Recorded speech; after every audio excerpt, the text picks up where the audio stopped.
गणेशाय नमः। या कुंद या सजयति सिंदुरोत्नोदयो यत्पादपङ्कजस्मरण वासरमणिरिव तमसाराशन्नाश्रुति विघ्नानां या कुन्देन्दुतुषारहरदौरा या शुभ्रवस्त्रामृता या वीरावरदण्डमण्डितकरा या श्वेतपद्मासना या ब्रह्माच्युतशङ्करप्रभृतिभिर्देवैः सदा वन्दिता सा मां पातु सरस्वती भगवती निःशेषराढ्या। मूकं करोति वाचालं पङ्गुं लङ्घयते गिरिमियत्प्रभातमं वन्दे परमानन्दं माधवं नारायणं नमस्कृत्य नरं चैव नरोत्तमं देवी सरस्वतीं व्यासं ततो जयमुदीरयेत् वसुदेवसुतं देवं कंसचाणूरमर्दनं देवकी परमानन्दं कृष्णं वन्दे जगद्गुरुं गुरुर्ब्रह्मा गुरुर्विष्णु गुरुर्देवो महेश्वरः गुरुः साक्षात् परब्रह्म तस्मै श्रीगुरवे नमः। श्रोतावक्ता श्रीराम समर्थ जय जय रघुवीर समर्थ श्री गणेशाय नमः। आपण संत महिपती महाराजांनी लिहिलेली संत लीलामृत ग्रंथातली काही चरित्र पाहतो। श्री गणेशाय अनंत चरित्रे नानादिती भगवत गुण वर्णावे किती शेषभागला गाता कीर्ती जीवा चिरल्या तयाच्या। अनंत चरित्रे भगवंताच्या लीला किती आहेत, अनंत आहे। अनंत हे नाव कोणाला आहे? परमात्म्याला पण आहे आणि सहस्त्र फण्याचा जो शेष आहे त्याला पण अनंत हे नाव आहे। अनंत चतुर्थीला पण त्याची पूजा करतो आपल्याला माहिती। त्या शेषाने म्हणजे ज्याला आपण तर एका मुखाने देवाचं नाव घेतो, त्याला किती मुख आहेत? 1000 मुख। त्या 1000 मुखाने भगवंताची स्तुती करताना त्याच्या जिभेचे 2 तुकडे झाले। आता जी नागाची जीभ बघा, असे 2 भाग दिसतात आपल्याला, म्हणजे जिव्हा द्विखंड झाली असं म्हणतात। अनंत चरित्रे नानादिती भगवत गुण वर्णावे किती शेष भागला गाता कीर्ती जिव्हा चिरल्या तयाच्या। मग निराहंता होनी मने सर्वांगाचे केले शयना वरी पौडले जगत जीवन मधुसूदन महाविष्णू। आणि मग त्या अनंताने परमेश्वराला शरण गेला आणि सांगितलं की देवा, मला अहंकार होता की लोकाला एकच तोंड आहे आणि मला 1000 तोंड आहे। एका मुखाने किती तुझे वर्णन करतील, म्हणून मला अहंकार काय झाला की देवा, मला तू 1000 मुख दिलेले आहेत, त्या 1000 मुखाने मी तुझं स्तवन करीन। पण देवा, तुझं वर्णन करता करता जिभेचे 2 तुकडे झाले। भगवंताने त्याला त्यातनं रसग्रहण करता येईल असे दिली शक्ती, पण त्याचा अहंकार निघून गेल्यामुळे तो काय म्हणाला, देवा आता तुम्ही माझ्या अंगावर शयन करा। आणि म्हणून त्याच्या विनंतीवरून भगवान शेषशाही भगवान असं त्यांचं नाव झालं। त्या शेषावर पोहोचले। मग निरहंतावनी म्हणे सर्वांगाचे केले शयन वरी पोहुडले जगज्जीवन मधुसूदन महाविष्णू। अपाराचे गुणानंत अनंता सिंही नकळ्यांत चक्षु श्रवाहून लज्जित मग निवांत राहिला। थोर थोरांच्या ऐशा गती लेखा नवीची कोणाप्रदे तेथे आपली प्राकृतमती काय सरती होईल। अशा मोठमोठ्यांच्या गती आहेत। ब्रह्मदेवाला 4 मुख आहेत तरी तू तुझं वर्णन करू शकला नाही। म्हणून असं म्हटले की अनेक जण नेती नेती पराश्रुती असं म्हणतात। वेद सुद्धा म्हणाले नेती नेती पराश्रुती। देवा, तुझा अंत लागत नाही। अपराचे गुण अनंत अनंतासी नकळे अंत चक्षुश्रवा हो निलज्जित मग निवांत राहिला। थोर थोरांच्या ऐशा गती लेखा नवीची कोणाप्रती तेथे आपली प्राकृतमती काय सरती होईल। चंचुन उपासीन जीवन ऐसा टिटवीने केला आपण ते विभक्तांचे गाव या गुण हव्य असले मनवाचे। टिटवीने काय विचार केला की मी टिटवी छोटासा पक्षी, तिने तोंडामध्ये पाणी घेऊन सागर उपसायचा प्रयत्न केला। ते शक्य आहे का? नाही आहे। तसं देवा मी एका मुखाने किती वर्णन करणार? जसं ते टिटवीला शक्य नाही सागर उपसणं, तसं मला सुद्धा तुझं एका मुखाने वर्णन करणं शक्य नाही। मागील अध्यायी कथा सुंदर साळ्यासी दिले लंकानगर मग नामदेवे दाखवून चमत्कार साळ्याशी दाखविले लंकानगर मग नामदेवे दाखवून चमत्कार रुक्मिणीवर भेटविला. आता अवंती नगरी विशेष तुळशीदास महापुरुष तो साक्षात ईश्वरी अंशपरी कोणा नभासे सर्वता. अवंती नगरीतली गोष्ट आहे, उज्जैन अवंती नगरी. त्यामध्ये अवंती नगरीमध्ये अनेक लोक होते. भर्तृहरी नावाचा राजा होऊन गेला. त्या ठिकाणी नवग्रहाचं मंदिर आहे. शनी महात्म्य तिथलं आहे उज्जैन नगरात. अनेक कथा आहेत. विक्रमादित्य तिथे कथा आहे. 32 सिंहासन 32ची कथा उज्जैनीमधली भर्तृहरी आहे. अनेक म्हणजे असं की उज्जैन नगरी म्हणजे काय, अवंतिका नगरी असं म्हणलं जातं.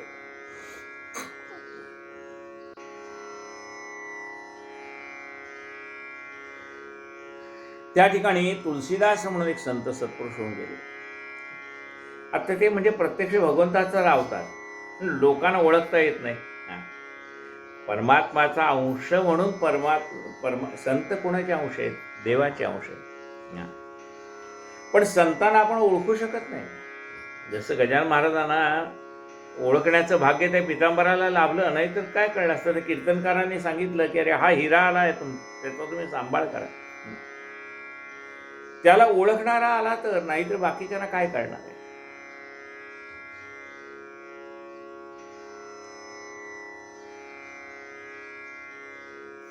परी कोणाशी न भासे सर्वथा भगवंती चित्त लावून एकांती करे हरिचिंतन आयाचित कोणी जितले दान प्राणरक्षण तेणीची. त्याचं सगळं लक्ष भगवंताकडे लागलेलं आहे. पण वृत्ती कशी आयाचित आहे.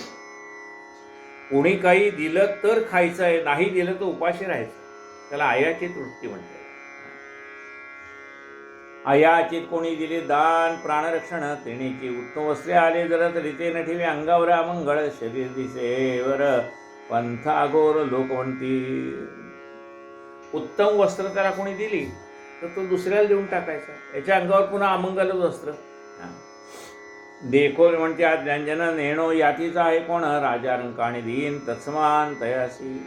म्हणजे कुठल्या जातीत नाही कोणा अंगावर सारखी मलिन वस्त्र असतात. पण त्याच्या दृष्टीला राजा असो, रंक असो, श्रीमंत असो, गरीब असो, ज्ञानी असो, अज्ञानी असो, त्याला सारखेच दिसत आहेत, कारण तो संत आहे. देही आहे किंवा नाही ऐसे आठवण धरी काही सर्व काळ होऊन विदे लीला सर्व हे पाहत असे. आपण देहावरती आहोत का विदेही अवस्थेत आहोत याचं त्याला भान राहायचं नाही. भगवंताच्या नामस्मरणामध्ये रंगून जायचं. देही आहे किंवा नाही ऐसा आठवण करी काही सर्व काळ होऊन विदेही लीला सर्व हे पाहत असे. कोणी म्हणती चढला मंत्र सोयीनं धरी जाणू मात्र विकळ झाली सगळी गात्रे तिळ मात्र भाव नाही. कुणाला असं वाटलं की याने एखादा मंत्र घेतला असेल आणि तो मंत्र त्याला धड म्हणता आला नसेल, त्याचा त्याला त्रास झाला असेल. कोणी काय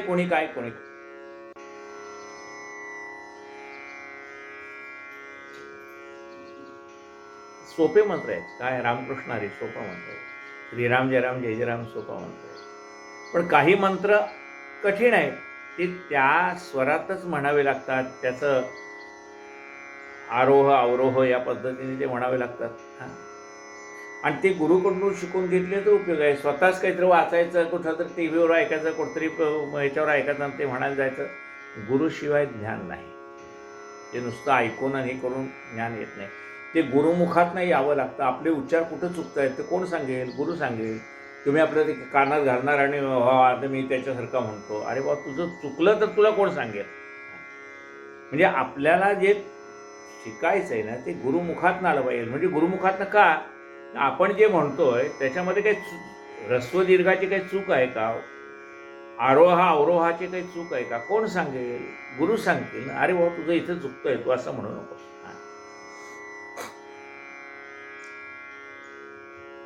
एक बोलते नारी नर हा हे ईश्वरी अवतार, एक म्हणती मिथ्या उत्तर झाला संचर वाटतो. पिशाच व्रत जगी द्यावी तर या लागी अज्ञान वंदिती त्या ते परितयाशी भासे आत्मवत कल्पना द्वैत असेन. पिशाच वृत्ती आहे. कोणी काय म्हणतं याच्याकडे त्याचं लक्षच नाही आहे, ध्येयावरतीच नाही आहे. मग लोकाला वाटतं की हा ज्ञानी आहे. एक वाकडा एक नेट बोरीचे ठाई दोन कंटक परी वृक्षा समान सारखे निवना अधिक दिसेना तेवी सज्ञान अज्ञान आणि यासी जीवन एक चैतन्य ऐसा निश्चय करून तुळशीदास राहिले. बोरी बावडीचे काटे काही सरळ असतात काही वाकडे असतात, पण बोरीला ते सारखेच आहेत.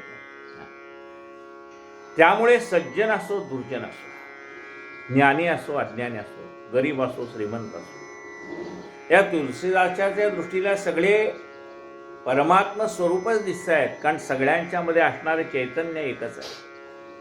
उज्जैनी नगरात साचार एक धनवंत सौदागर सद्गुणी कांता त्याचे सुंदर पुत्रकल्प असते.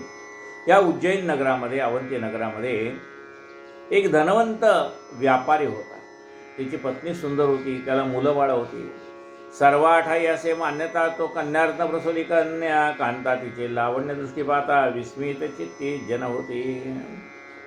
अशा त्या व्यापाऱ्याला एक सुंदर मुलगी झाली. लोक म्हणायचे हिच्यासारखी सुंदर मुलगी आम्ही कुठे पाहिली नाही. म्हणते उदंड पुत्र कुमारी होत असती पृथ्वीच्या स्वरूपाची नाही श्री बोलती नर नारी सगळीक. म्हणाली हिच्यासारखी सुंदर मुलगी या पृथ्वीवर आम्ही पाहिली नाही. सगळ्यांना होतातच किंवा लग्न झाली की मुलगा होणार म्हणा मुली होणार, हे निसर्गाचे चक्र आहे, ते होत राहणार. काय म्हणती उदंड पुत्र कुमारी होत असती पृथ्वीवरी हिच्या स्वरूपाची नाही श्री बोलती नर नारी सगळीक. वडील पुत्र संपत्ती धन याशी वृद्धपणी झाले तान हे माता पिता दोघा करणे समाधान पाहता. प्रतिबाळ करता निरंतर दिवसेंदिवस झाली थोर मातेने प्रार्थीला सौदागर म्हणे वरसुंदरीशी पहा. पत्नीने आपल्या पतीला विनंती केली की पहा, म्हणाले आता आपल्याला इतकी सुंदर मुलगी झाली, आपण कोट्याधीश आहोत, आपल्याला जावई पण तसाच तोला मोलाचा पहा.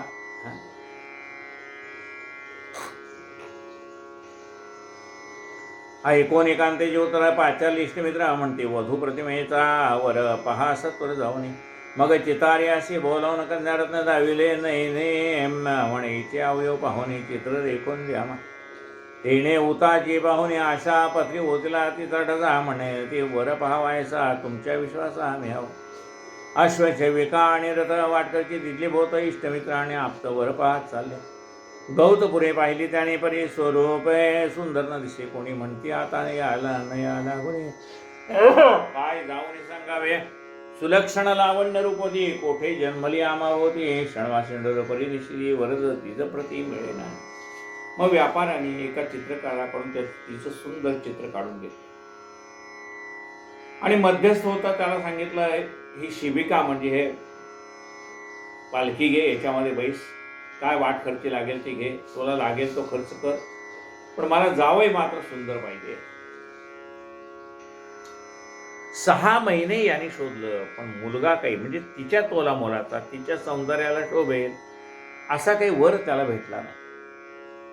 हाही कंटाळून गेला. आता जाऊन मी काय सांगू व्यापाराला की कोणी मला भेटला नाही म्हणून.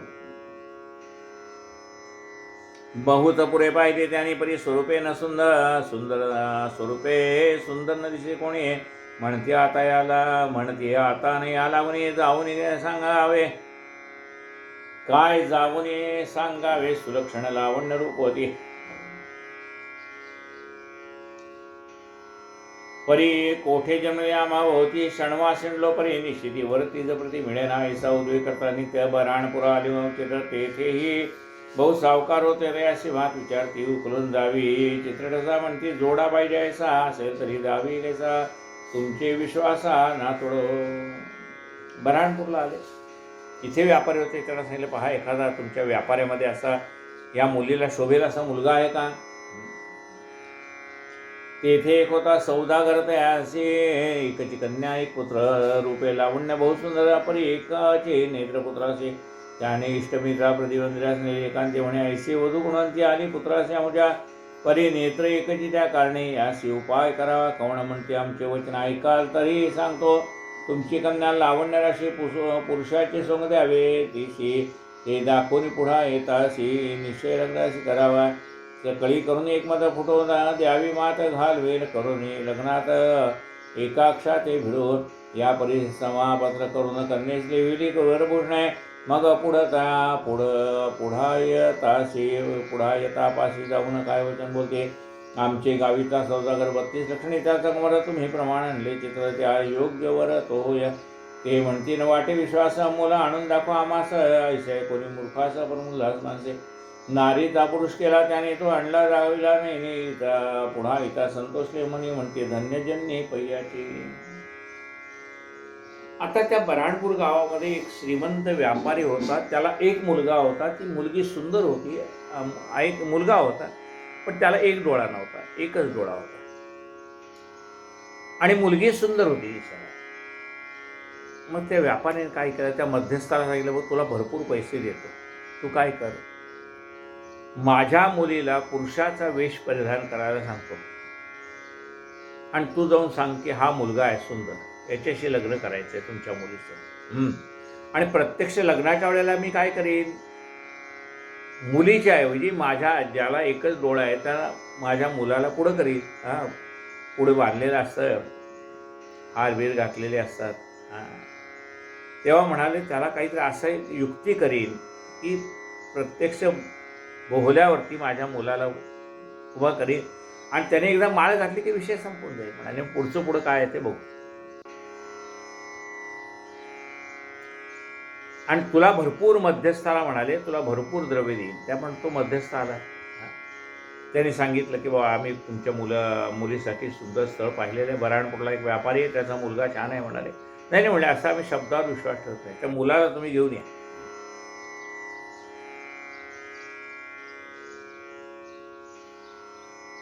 नारीचा पुरुष केला त्याने तो आणला जाविला नाही पुढा इथं संतोषले म्हणे म्हणते धन्य जन्य पैयाचे हे षण्मा सिंधू पृथ्वीहरी याचे सार्थक झाले दोरा चित्ता योग्य मिळाला वर श्रमदूराचे झाला स्वदेव पुढा इथं एकांताशी जाऊन सांगते सौदागराचे वर तो मानला तयाशी चिंता माणसे न करावी चिंता वाटे मायबाबानं म्हणते लग्न काळ होईल कसा ते म्हणते त्या समयाचं कळेल तैसे विचारू ऐसे मूर्ख ते सगळे एका सही नाही विवेका परी ते पुढे अनर्थकारक प्रस्तुत सुख वाटले.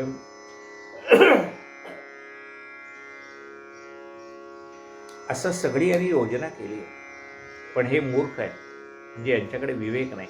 कारण खोटं एखाद्या वेळेस पचून जाईल पण खोटं कायमचं पचत नाही. ते कधी ना कधी तरी उघड होतं.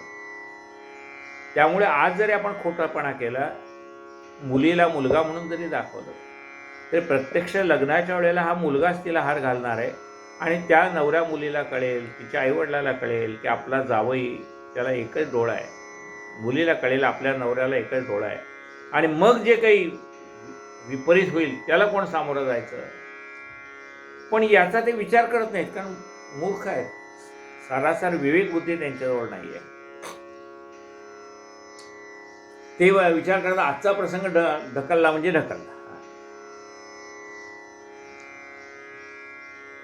ऐसे मूर्खते सकळिक एकासही नाही विवेक परी ते पुढे अनर्थकारक प्रस्तुत सुख वाटले. आत्ता खोटं बोलताना गोड वाटतंय पण जेव्हा उघड होईल त्यावेळेला काय होईल. चिंता वाटे प्रस्तुत लग्नात वाट नसावं कोणी तरी का दुरीचे म्हणे कोणी नासे कोणाला गुणी सभा याव गुणी सारखे. लग्नात खरं म्हणजे कोणी लबाड मनुष्य नसावं पण हे सगळेच लबाड. लग्न निश्चय करून प्रीती नारळ दिल्लीवर राहते पाने वाटून सगळावरती उज्जैन राहते. अरे गेले सौदागर कांतेशीर बैसले होते मंदिरात असे बोलती पुढा इथं मोठे सुकृत कन्येचे शोधून पाहता हे जरा शेवटी गेलो बऱ्हाणपुरा तेथे 32 लक्षणे पुरा देखला नवरा सुलक्षणी घाम. लग्न निश्चय करून इथे असे आलो परतो नगराशी कुंकुमंडी पत्रिका कैसे तो हो बापास दाखवली महान तीही बापास दाखवली माता पिता उभयताशी हर्ष वाटला चिताशी म्हणे दैवागळी सद्गुण राशी आली उद्राशी आमुच्या ऐसे करून या समाधान साहित्य करती तरी न द्रव्य करती उदारपणा किंचित न्यून पडेना धन ते वेची वस्तू सकळ शुद्धतेची उत्तम फळ आरोग्य काय त्याची निर्मळ उपचार सकळ ओळंगते उपचार तेथेची विश्रांती श्रोते तेथे अत्यंत प्रीती स्तो रमता युवती उत्तम संतती होय कोटी.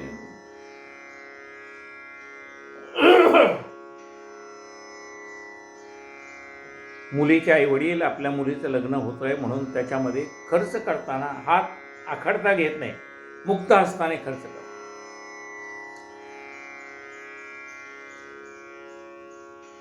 जेथे व्यवस्थित उपचार चालले तिथे मनाला विश्रांती असते. जिथे अत्यंत प्रेमळ श्रोते असतात तिथे कथाकाराला आनंद होतो. श्रोती तेथे अत्यंत प्रीती स्तवर मता युवती उत्तम संतती होय पोटी. आणि प्रेमाने जर प्रपंच केला तर उत्तम संतती होते. सद्वंशी चोपजे सुशिळा ते वंदिती सकळ वंद्यतयासे अनुकूळ स्वप्ने हळहळ असे ना. शुद्ध बीजा पोटी फळे रसाळ कोपटे. सद्वंशी चोपजे सुशिळा ते वंदिती सकळ वंद्यतयासे अनुकूळ स्वप्ने हळहळ असे ना. हळहळ न करी चित्तात तोची जाणावा विष्णुभक्त भक्ती तेथे चिरावत सिद्धी समजतात. हळहळ न करीच हळहळ न करी चित्तात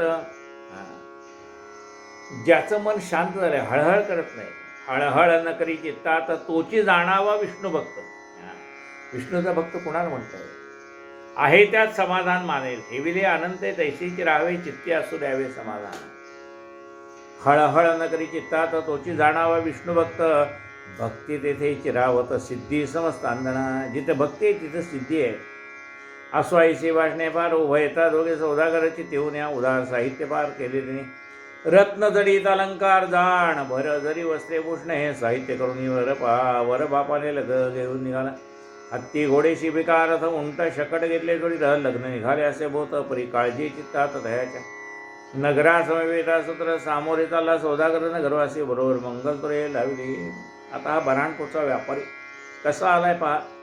त्याच्याजवळ हत्ती आहेत, घोडे आहेत, रथ आहेत, पालख्या आहेत, उंट आहेत, बरोबर भरपूर असा परिवार घेऊन तो आपल्या मुलाच्या लग्नासाठी आलेला आहे. पण मनामध्ये हळहळ काय, आपला खोटेपणा उघडकीला आला तर काय होईल.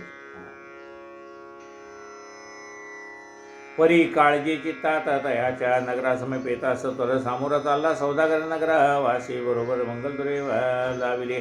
ध्वज पताका नानापरी धनवंत लोक बरोबरी नटवे गाती मंजुळ सूर्य वेश्या सुंदर नृत्य करते. भेरी ठोकल्या गजरी सण्या वाजते नानापरी ऐशा रीती येऊन सामोरे परस्परे भेटले.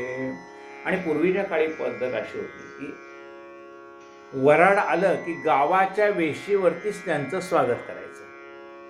आता गावाच्या वेशीवर कुठलं मंदिर असायचं, गावाच्या वेशीवरती मारुतीचं मंदिर असायचं.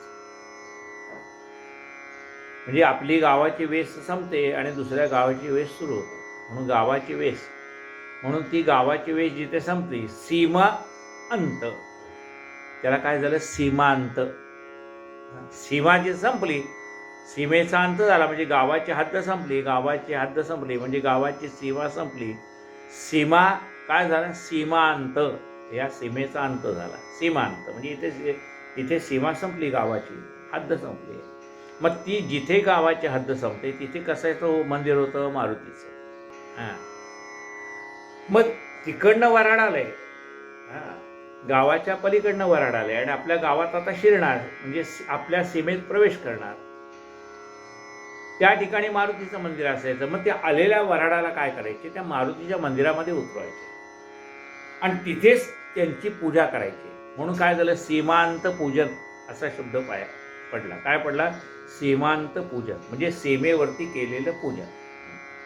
आता काय होतं, गावाच्या वेशीवर कुठं, गावाचे एवढे मोठे झाले की दोन्ही गावं मिळाले, मग कुठं करणार ते. मग ते काय करतात, कुठं तरी मारुतीच्या देवळात जाऊन एकमेकाला व्याही भेटतात.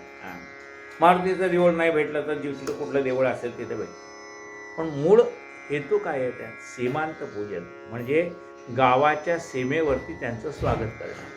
आता आपण काय करतो, गावाच्या सीमेवर म्हटल्यानंतर कोणी रेल्वेने जर आपलं वऱ्हाड आलं तर मग आपण रेल्वे स्टेशनवर त्यांना घ्यायला जातो वराडाला.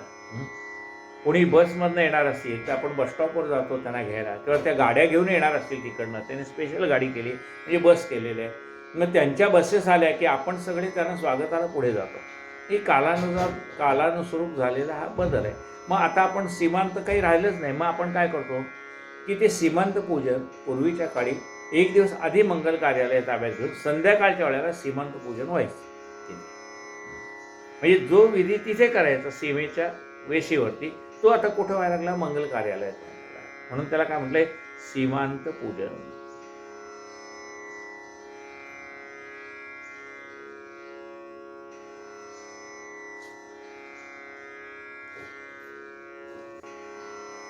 भेरी ठोकल्या गजरी गजरी स्नेहवासी नाना पर्यायी शारीती येऊन समोरी परस्परे भेटले, वर दृष्टी देखून झाले सगळ्यांचे समाधान. एकमेकात बोलती वचन धन्य प्राक्तान मुलीचे वस्त्री वराप्रती अनवश्य निरोध नीती नरनारी देखून प्रीती काय बोलती परस्परे. नवरी सारखा मिळाला वर चिरंजीव असो जन्मावर, आम्हासी चिंता होती थोर निवाली नेत्र पाहता. सुंदर सुकुमार आधीच अंगती दिले पुरुषाचे सोंग, कांचनापुरी दुराल्यांगे बेगडाचा रंग चमू. ती मुळात कोण आहे? या वराडपूरच्या व्यापाऱ्याची मुलगी आहे. तिला वेश कोणाचा दिलेला आहे? मुलाचा दिलेला आहे. ते आता मुलगी सुंदर आहे त्यामुळे ते राजविंडा मुलगा दिसतोय. या उज्जैनातल्या लोकांना असं वाटतं की त्या मुलीचं भाग्य उजळलं आणि तिला सुंदर नवरा मिळाला असं त्यांना वाटतंय. सोन्यापेक्षा पितळ चमचमीत दिसतंय, असं आहे, लखलखीत दिसतंय.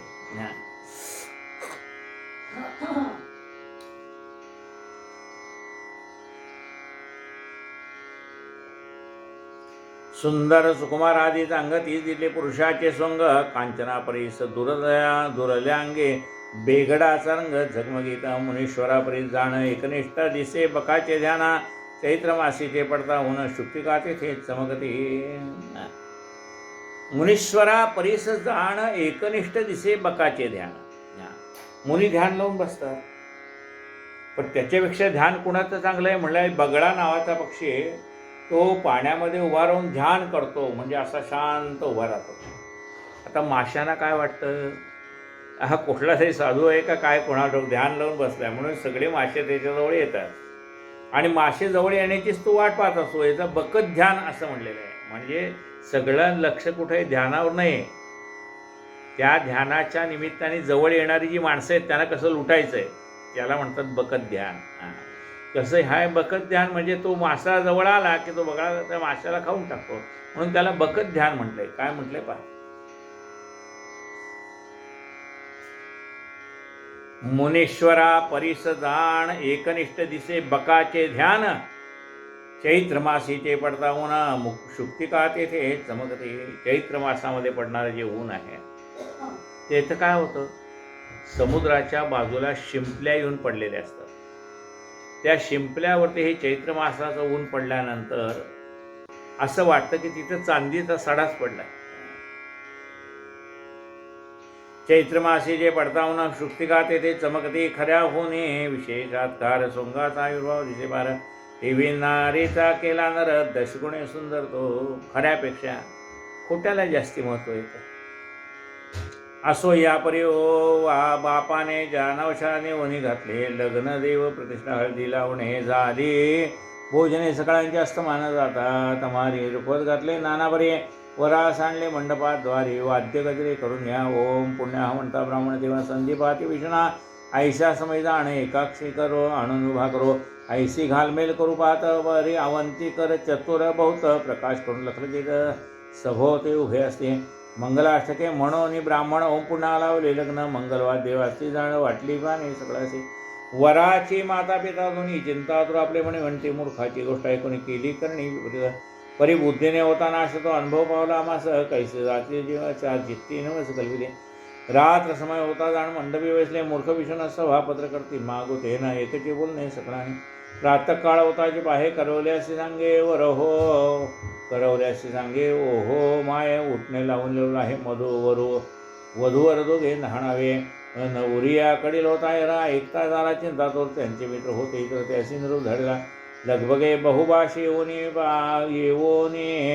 पाहे ओहो माहेश बोलते काय वराच्या अंगी ज्वर आहे आम्हास भय वाटते तरी हा उपचार असतो द्यावा मुला होईल पाचावा ओह माय म्हणत असे तेव्हा करणे देवा ते करो ऐकून बाष्कळ एक काय बोलते आधीच सुकुमारतेची कांती तुम्हा अभ्यंग करता प्रीती उत्तम गती दिसणार ऐसे बोलून त्या स्त्री उठून गेले आहेत अनुषा घरी म्हणते आता पळावे सत्री नात्री बरी जात नव्हे याचे म्हणून विचार तेही निघालेवर त्यावर म्हणते पावला दया कर येथे मारो ऐसे ती आणि वधूचा केला नवरा दूर आणले देशांतरा विचार दिसत नाही बरा जीवित विचारा पुढे ऐसे बोलून देवश्री धाकीच पळते नसणारी आई तांब्या घेऊन कर ही जाती वायरी वैसा घोडे शिविका रथ घोडे हत्ती घोडे शिविका रथ वस्त्रे अलंकार बहुत ते राहिले जेथे जेथे गेले समजते टाकून पळता पडती वराडीनी एक म्हणती पाणी पाणी बाळ कोटा धरून आणवानी चालते वर माय वर बाप पळाला जाण तेथे त्रांचा पाड कोण जाण सागर पडले क्षण एकही क्षण न लागला इकडे नवरीचेच नेवराची वस्त्रे उतरती कामिनी करवल्या पाहती नाही तो दोघे जणी सारख्या ओहो माये सांगते सकळ वराच नाही भांडवलं आता कैचे उपचार सोहळे आधीचाच काळ पाहावे चौथेहून लज्जिता मागे पुढे लावला आता मोह ओ माय कपाळ पीडित थोरा कांत झाला पोटास कन्या धरून पाहे माता आक्रोशे बो भाय म्हणे तुझी थोर गायली पाहे म्हणे म्हणून जाय मोकळी नगरवासी मिळाले जन सावकाराला जाऊन बऱ्याच पाहे करून लग्न क्रोधायमान तो झाला सेवकाशी आज्ञाकरिता वराडी धरून येणार समस्त त्याने आपला केला घात टाका समस्त मारून पाहोनी सांगती सौदागराशी जानवसा पडला व समगाड अडविली नगरवेस परिदृष्टीस कोणी पडेना नवरीचा केला वरत ऐसे अवघी करते मार म्हणती जाईनाथ का गेले चोर मुख्य धूर सापडले कोणी लाता बुक्या मारते नाना दुस्तरे बोलते सोंग घेऊन आलीस तरी ते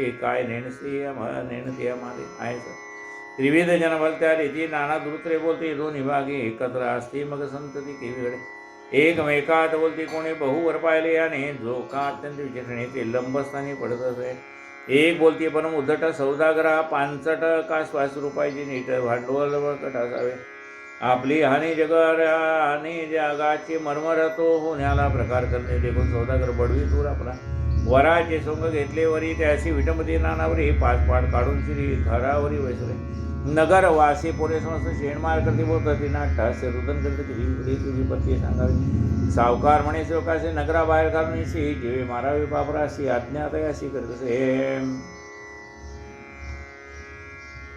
आता नवऱ्या मुलाला म्हणाले सकाळी आपण त्याला दोघांना एकत्र आंघोळ घालू हळदी ती त्याला त्याची ह्याला लावायची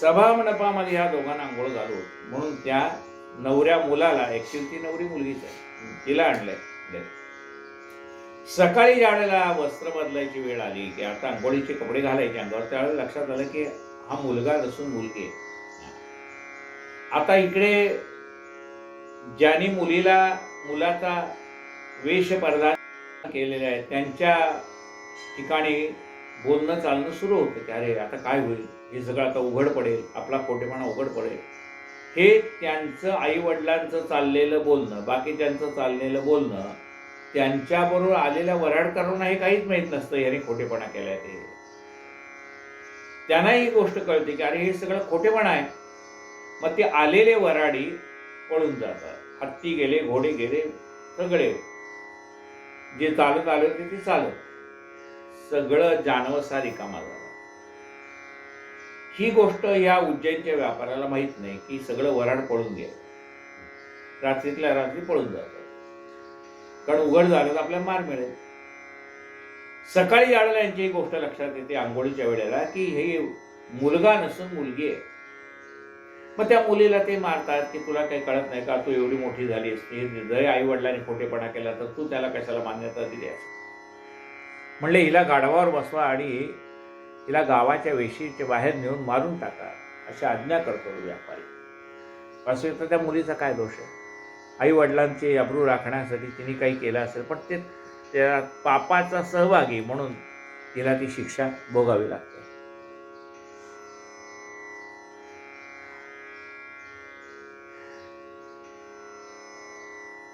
सावकार म्हणे सेवकाशी नगराबाहेर नेऊन जीवे मारावे पापराशी आज्ञा अशी करत ऐसे ऐकता उत्तर आट्टा असे रुदन करीत वर म्हणे मधुरी कोपला ईश्वर नाही आधार कोणाचा. दुर्बुद्धीने देवोनी सोंग पळान गेले मागच्या मागे मधुरी फिरले अवघे जग कोणास लोक सांगावा. आता ती मुलगी रडते, हे देवा माझा काय रे दोष, या बाकी सगळ्यांनी मला पुरुषाचा वेश दिला आणि आता ऐन संकट आले हे सगळे पळून गेले. आता मी कुणाची आठवण काढू, आईची आठवण काढू, वडिलाची आठवण काढू, भावाची आठवण काढू, नातेवाईकांची आठवण काढू का कुणाची आठवण काढू. ज्यांची आठवण काढावे ते मला सगळे या संकटात टाकून पळून गेले. आता मी कोणाचा धावा करू. देवा आता तुझ्याशिवाय दुसरा कोणी नाही.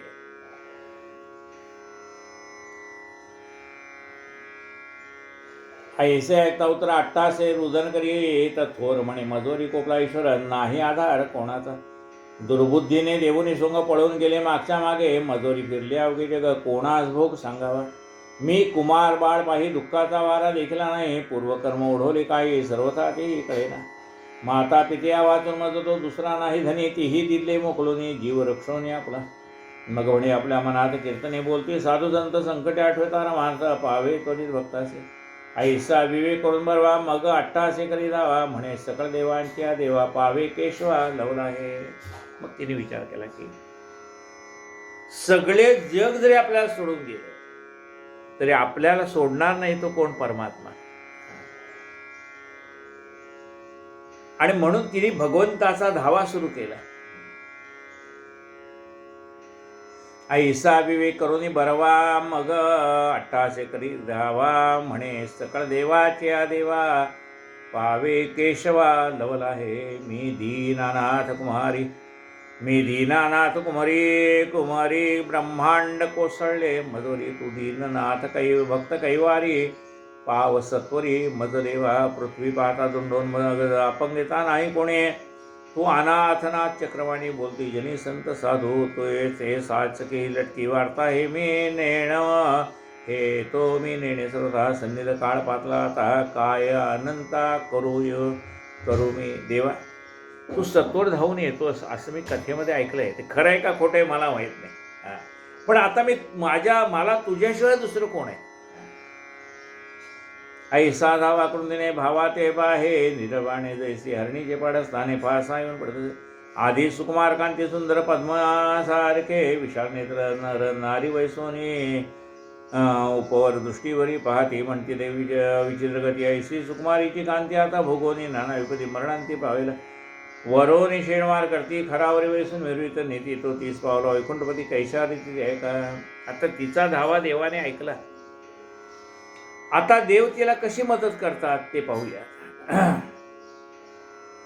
भोवते विलोकितात येस दृष्टी देखले तुळशीदास म्हणे हा दिसतो सत्पुरुष नमस्कार यासी करावा. तिने विचार केला समोर एक सत्पुरुष येत आहे, त्याचं शरीर जरी अमंगल असलं तरी तिने ओळखलं की बाह्य वेशाला काही महत्त्व नाही. तिने जाऊन त्या तुळशीदासाचे पाय धरले. भोवते विलोकितात येस दृष्टी देखले तुळशीदास म्हणे हा दिसतो सत्पुरुष नमस्कार यासी करावा. ऐसे म्हणून या चित्ती उडी टाके रासवा खालते सद्भाव धरून या चित्ती लोटांगणी जात असे. सन्निध जावोनी लवला हे तुळशीदासाचे धरले पाय. तव ते नेणताचे पाय आशीर्वाद काय बोलते. सुंदर काया आरोग्य कांती बापा असावी तुझ प्रती संसारी कथा नसो विपत्ती आशीर्वाद देती तुष्टोनी. आता सगळ्या अंगावरती वेश कशाचा, ह्या मुलीच्या पुरुषाचा वेश आहे. तिची धिंड काढलेली पुरुषाच्या वेशामध्ये. आता ही जाऊन पाया पडते कोणाच्या, तुळशीदासाच्या. आता तुळशीदासाला काय वाटतंय की एखादा पुरुष आपला पाया पडतो म्हणून ते काय आशीर्वाद देत आहेत. सुंदर काया आरोग्य कांती बापा असावी तुझ प्रती. अरे तुला उत्तम आरोग्य संपदा प्राप्त व्हावी, तुला मुलं बाळ व्हावीत असा आशीर्वाद कुणी दिलाय संतांनी. ते पाहिलं नाही की स्त्री आहे का पुरुष आहे. पुरुष आहे असं गृहीत धरून, कारण ते देहावरती नव्हतेच ना. कुणीतरी पाया पडते त्याला आशीर्वाद द्यायचा म्हणून सहज मुखात शब्द बाहेर पडले तुझं कल्याण हो. ऐसी अक्षरे ऐकता कानी हसू लागली तर क्षणी म्हणे माझी कर्मगती नेणोनी भलतीच वाढी वदसा. महाराज तुम्ही मला ओळखलं नाही. मी जरी पुरुषाचा वेश धारण केलेला असला ना तरी मी मुळात स्त्री आहे हो. हे माझ्या सगळ्या नातेवाईकांनी केलेलं कुभांड आहे. माझ्या भावाचं लग्न व्हावं म्हणून मला स्त्री असून मला पुरुष वेश दिलेला आहे. तुम्ही नामस्मरणामध्ये तल्लीन होतात त्यामुळे तुम्ही मला ओळखू शकला नाही. तुम्ही मला आशीर्वाद दिला पण तो आशीर्वादाचा फलद्रूप कसा होणार? मी तर स्त्री आहे. ऐसी अक्षरे ऐकता गाणे हसू लागले ते क्षणी म्हणे माझी कर्मगती नेणोनी भलतीच वाणी वदत सत्पुरुष पुस्तकाचे झाड सांगे अत्यंत वर्णवाना आता खानदाश वळते होणे घालतीने होणे त्यावरी आम्ही विष्णू साधू वैष्णव भक्त मज वाटे ईश्वर साक्षात परी बोलले वचन केली व्यर्थ ऐसे वाटे मज लागे हे विपत्ती दे ऐकून तेव्हा परमाश्चर्य वाटे जीवा तुळशीदास आठवून देवा सप्रेम धावा करीत असे म्हणे देवा धोक्षजा पतित पावना गरुड तुझ्या दीनानाथाचे आकाजा तुझ वाचून कोण पावे. देवा आता माझ्या मुखातनं तर शब्द बाहेर पडले. बरं ह्या शब्दावर माझी सत्ता कुठे आहे रे देवा?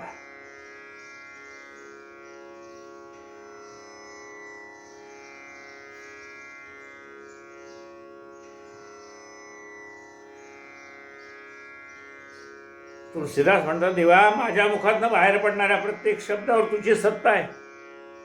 साळुंकी मंजुळा बोलत असे वाणी बोलविता धनी वेगळाची. देवा मुखातनं शब्द तर बाहेर पडून गेले ही सगळे तुझ्या सत्तेची लीला आहे. म्हणे देवा धोक्षजा पतित पावना गरुड तुझ्या दीनानाथाचे आकाजा तुझ वेळ कोण पावे पुराण पुरुषा चक्रपाणी तुझ तुवाची निर्मल्या रखाणे स्त्री पुरुषांचे हृदय होईने कैवल्यदानी तू एक. देवा चारी खाणी तूच निर्माण केल्यास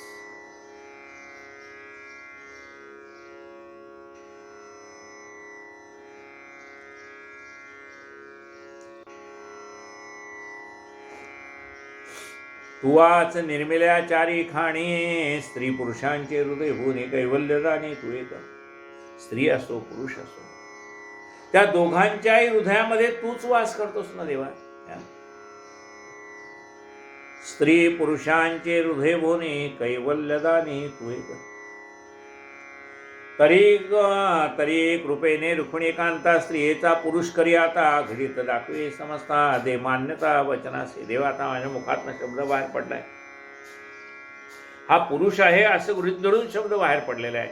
आता या स्त्रीचा पुरुष करणं तुझ्या हातात आहे. तूच कर बाबा.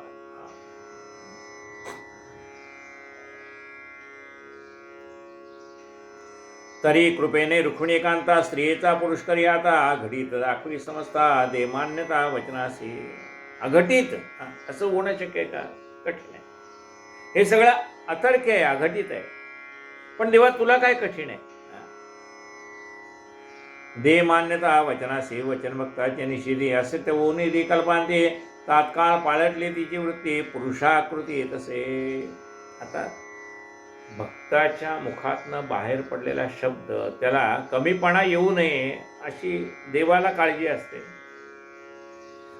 देवाला भक्तांनी दिलेलं वचन खरं करावं लागतं.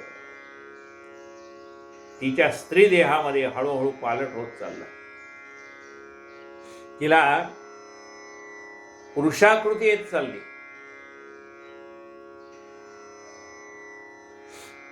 वचन भक्ताचे निषेधी असत्य होऊन दे होणे दे कल्पांती तात्काळ पालटले तिची वृत्ती पुरुषाकृती येत असे.